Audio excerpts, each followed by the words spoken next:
अस्सलाम वालेकुम। My name is इकरा गनी। पहले हम लोगों ने कुछ ब्रांचेस या डिवीजन्स जो हैं वो बायोलॉजी की देखी थी।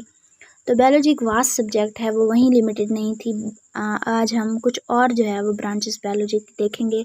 उनमें से पहली जो है वो एम्ब्रियोलॉजी है, द स्टडी ऑफ एम्ब्रियो। पहले हमें पता होना चाहिए कि एम्ब्रियो क्या होता है। एम्ब्रियो जो होता है वो एक माँ के अंदर एक सेल का फर्टिलाइज होना और वहाँ से जो एक पूरा ऑर्गेनिज्म बनना जो होता है उसको हम एम्ब्रियोलॉजी कहते हैं। और इसकी जो एज होती है एम्ब्रियो की, मतलब वो माँ के अंदर कितने टाइम रहता है, तो वो 2 से 8 वीक, 2 to 8 वीक रहता है। उसके बाद फिटस है, वो जब वो पैदा हो जाता है फिर उसे फिटस बोलते हैं।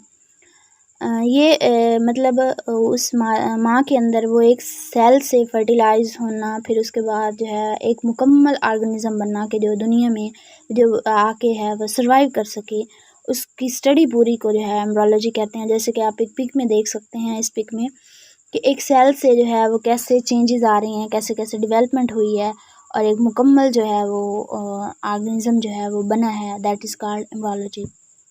नेक्स्ट हमारे पास है immunology.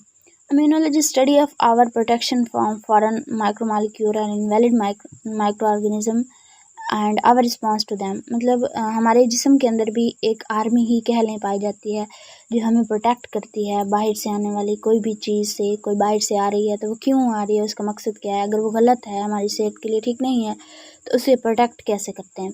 जैसे कि आप मिसाल ले लें एक इंसान की है, तो उसके अंदर फ़ौरन जो है माइक्रोमॉलिक्यूल आ रहे हैं, एंटीजन आ रहे हैं, वायरस कोई आ रहा है, जैसे कि कोरोना आजकल चल रहा है, वायरस प्रोटीन आ रहा है, वार्म आ रहा है, कोई पैरासाइट आ रहा है।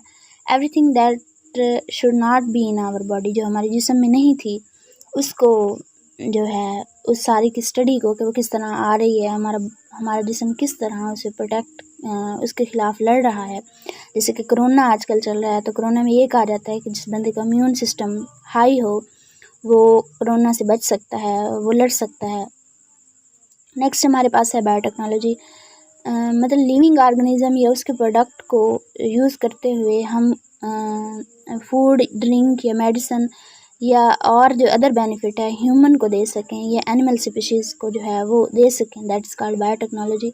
जैसे कि हमारे पास टेक्नोलॉजी का दौर है, तो टेक्नोलॉजी को यूज़ करते हुए, लिविंग ऑर्गेनिज्म को यूज़ करते हुए टेक्नोलॉजी के ज़रिए जो हम प्रोडक्ट बनाते हैं उसको हम बायोटेक्नोलॉजी कहते हैं। उसके बाद हमारे पास जैसे कि मैंने बताया कि कुछ बेनिफिट्स हैं, उससे हमें क्या फ़ायदा होता है, एग्रीकल्चर में क्या फ़ायदा होता है, ज़राअत में क्या फ़ायदा होता है कि प्रोडक्शन ज़्यादा हो रही है आजकल। उसके बाद न्यूट्रिशनल वैल्यू हो रही है, या ऐसे पेस्टिसाइड हो रहे हैं, ऐसी खादें, ऐसा केमिकल हो रहा है कि जो इन्वायरमेंटली फ्रेंडली हो।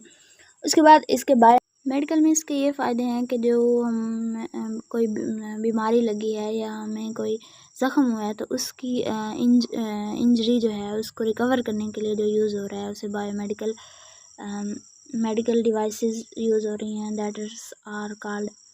उसके बाद है हमारे पास फॉरेस्ट बायोटेक्नोलॉजी। फॉरेस्ट में, जंगलों में जो है वो टेक्नोलॉजी यूज़ की जा रही है कि उससे ज़्यादा वुड बनाई जा रही है, लैंड कंजर्व की जा रही है, फाइट अ चेंजिंग क्लाइमेट, जो ये है बायोटेक्नोलॉजी के सारे जो हैं वो बेनिफिट्स हैं।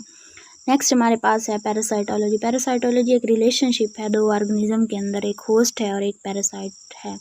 पैरासाइट वो ऑर्गेनिज्म होता है जो आके अपनी ज़िंदगी का कुछ जो हिस्सा है वो होस्ट पर डिपेंड करता है और उससे कुछ लेता है, फूड लेता है, शेल्टर लेता है और उसके बदले जो है उसे नुकसान देता है, उसे पैरासाइट कहते हैं। और जो बंदा आगे से नुकसान बर्दाश्त करता है उसे होस्ट कहते हैं।